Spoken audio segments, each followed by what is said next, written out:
बच्चों तो कैसे हो आप लोग। यहाँ पर फाइनली मैं क्लास 10th वालों के लिए सामाजिक विज्ञान के अर्थशास्त्र के चैप्टर लेके आ चुका हूँ बच्चों। यहाँ पर अर्थशास्त्र हम फिनिश करने वाले हैं बच्चों। जो जो निशान लगाऊंगा सारे रट लेना है, सारे अच्छे से याद कर लेना है।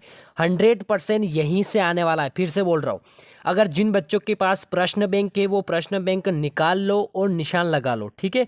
और अगर जिनके पास नहीं है तो कोई दिक्कत नहीं, उसका पीडीएफ भी मैंने टेलीग्राम ग्रुप में डाल दिया है, वहां से जल्दी से ज्वाइन हो जाए। उसका लिंक मैंने डिस्क्रिप्शन बॉक्स में डाल रखा है, ठीक है। तो आइए शुरू करते हैं। अर्थशास्त्र के सारे चैप्टर यहाँ पर फिनिश कर देते हैं। तो यहाँ पर पहले चैप्टर में तो आपके सिर्फ ऑब्जेक्टिव आएंगे। तो यहाँ पर दूसरा चैप्टर क्या था हमारा, भारतीय अर्थव्यवस्था के क्षेत्रक। इसमें हम निशान लगाने वाले हैं क्योंकि इसमें 2 नंबर का एक क्वेश्चन आएगा, ठीक है। तो इसमें मैं निशान लगा रहा हूँ, वो क्वेश्चन आपको पढ़ना है सिर्फ, ठीक है। यहाँ पर पहला क्वेश्चन आएगा, मनरेगा का पूरा नाम क्या है। तो क्या है आंसर, देखो मनरेगा का अर्थ है महात्मा गांधी रोजगार गारंटी योजना। इस योजना के तहत ग्रामीण क्षेत्रों में लोगों को रोजगार दिया जाता है, ठीक है। इतना सा आपको लिख देना है, ठीक है। नेक्स्ट क्वेश्चन देख लेते हैं। अगर जो साथ में लिखना चाहते हो तो साथ में लिख भी सकते हो, स्क्रीनशॉट ले लो, लिख भी सकते हो, ठीक है। दूसरा क्वेश्चन, प्राथमिक क्षेत्र में क्या क्या आता है, द्वितीय क्षेत्र में क्या क्या आता है और तृतीय क्षेत्र में क्या क्या आता है।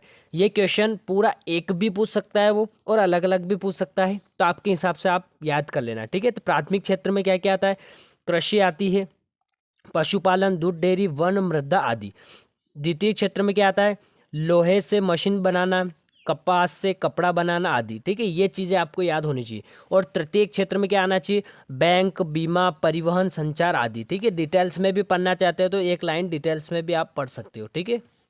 यहाँ पर नेक्स्ट क्वेश्चन आएगा, छिपी बेरोजगारी से क्या समझते हो। बहुत बहुत इंपॉर्टेंट क्वेश्चन है आपके लिए। देखो, प्रचंड बेरोजगारी को छदम बेरोजगारी या सरल शब्दों में छिपी बेरोजगारी भी कहते हैं। देखो 3 शब्द है इसका, प्रचंड बेरोजगारी, छदम बेरोजगारी और छिपी बेरोजगारी। तीनों एक ही क्वेश्चन है। अगर प्रचंड बेरोजगारी आ जाए तो यही आंसर आपको लिखना है और यहाँ तक आपको लिखना है, ठीक है। तो व्यक्ति काम तो कर रहा होता है किंतु उसकी क्षमता का पूरा उपयोग नहीं हो पाता है, बस यहाँ तक आपको लिख देना है, ठीक है। नेक्स्ट क्वेश्चन आता है बहुत बहुत इंपॉर्टेंट आपके लिए, मनरेगा को 100 दिन रोजगार योजना कार्य क्यों कहते हैं। इसको आप कहाँ तक लिखना है, देखो, राष्ट्रीय ग्रामीण रोजगार गारंटी अधिनियम 2005 लागू करने का उद्देश्य लोगों के काम का अधिकार को सुनिश्चित करना है। इस अधिनियम के अंतर्गत उन सभी लोगों जो कार्य करने में समक्ष है और उन्हें काम की ज़रूरत है तो सरकार द्वारा वर्ष में 100 दिन रोजगार गारंटी दी जाती है, ठीक है। इतना सब भी लिख सकते हो और ये लाइन भी आप लिख सकते हो, बाकी यहाँ तक आपको लिखना है, ठीक है। नेक्स्ट क्वेश्चन आ जाता है आपका, बहुत इंपॉर्टेंट है सारे क्वेश्चन इसके लिए। देखो, अर्थव्यवस्था के 3 क्षेत्र कौन से माने गए हैं, प्राथमिक क्षेत्र, द्वितीय क्षेत्र और तृतीय क्षेत्र। छोटे छोटे क्वेश्चन है, आपको याद होना चाहिए। शहरी क्षेत्र में रोजगार पैदा करने के 2 उपाय कौन कौन से हैं, घरेलू एवं लघु उद्योगों को बढ़ावा दिया जाना चाहिए, अर्थव्यवस्था के द्वितीय और तृतीय क्षेत्र में अधिक वृद्धि की जाए, ठीक है। ये शहरी क्षेत्र वाले के लिए, ठीक है। अगर यही ग्रामीण का होगा तो प्राथमिक क्षेत्र को बढ़ावा यहाँ पर देना पड़ता है, क्योंकि प्राथमिक क्षेत्र में आपका कृषि आता है, डेयरी उद्योग आता है, ठीक है, ये चीज़ें आती हैं। देखो, प्राथमिक क्षेत्र में सुधार के 2 सुझाव, सरकार कम ब्याज दर पर ऋण उपलब्ध कराए, शीत भंडारक गृहों की व्यवस्था करके, ठीक है।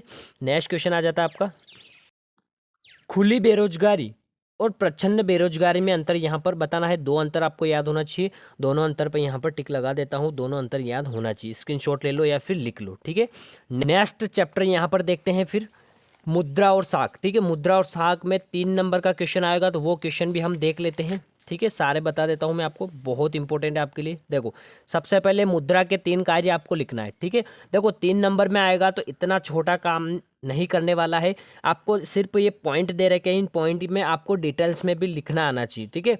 विनिमय का माध्यम, मूल का मापक, भावी भुगतान का आधार, इनमें आप डिटेल्स में अपने मन से भी लिख सकते हो, बाकी ये पॉइंट्स आपको सही याद होना चाहिए, ठीक है।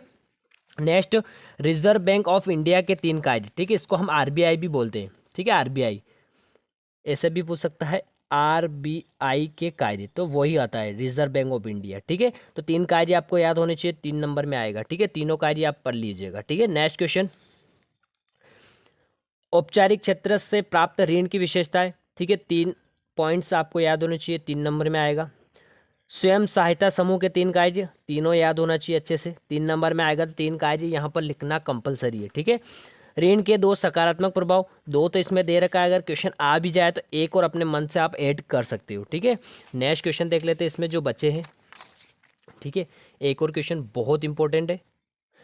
औपचारिक क्षेत्रक और अनौपचारिक क्षेत्र के बीच अंतर यहाँ पर स्पष्ट करना है। 3 नंबर में आएगा तो 3 पॉइंट यहाँ पर ऐड करना है, फर्स्ट, सेकंड और थर्ड। ठीक है, एक क्वेश्चन है चेक द्वारा भुगतान कैसे होता है, ये वाला भी पढ़ लेना है। ठीक है, और एक दो क्वेश्चन और इधर बचे हैं। बैंकों में जमा को प्रोत्साहित करने के लिए नए तरीके। ठीक है, और एक और ये वाला, स्वयं सहायता समूह किस प्रकार कार्य करता है। ठीक है, इसमें एटीएम वाला क्वेश्चन भी आपको पढ़ना है। एटीएम क्या है इसके डिटेल्स में आपको यहाँ पर बताना है। इसमें बता देता हूँ मैं एटीएम वाला क्वेश्चन। ठीक है, ये वाला एटीएम क्या है स्पष्ट आपको यहाँ पर करना है। ठीक है, ये वाला क्वेश्चन पढ़ लेना है। ठीक है, अब जो चैप्टर बचा है, लास्ट चैप्टर है आपका वैश्वीकरण और भारतीय अर्थव्यवस्था। इसमें से 2 नंबर का आएगा, इसमें भी मैं निशान लगा देता हूँ। ठीक है,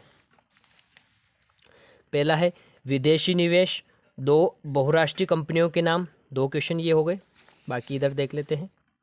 वैश्वीकरण से क्या तात्पर्य है, उदारीकरण से क्या तात्पर्य है। नेक्स्ट हो जाएगा विश्व व्यापार संगठन, ये वाला पढ़ना है। ठीक है, बहुराष्ट्रीय कंपनियों से आप क्या समझते हैं।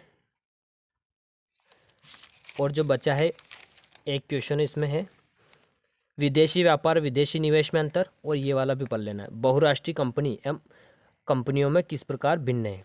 ये सारे क्वेश्चन आपको पढ़ने हैं जो निशान लगाया है। ठीक है, जो भी डाउट हो कमेंट बॉक्स में बता देना है। मिलते हैं नेक्स्ट वीडियो के साथ, अभी के लिए इतना ही। थैंक यू बच्चों।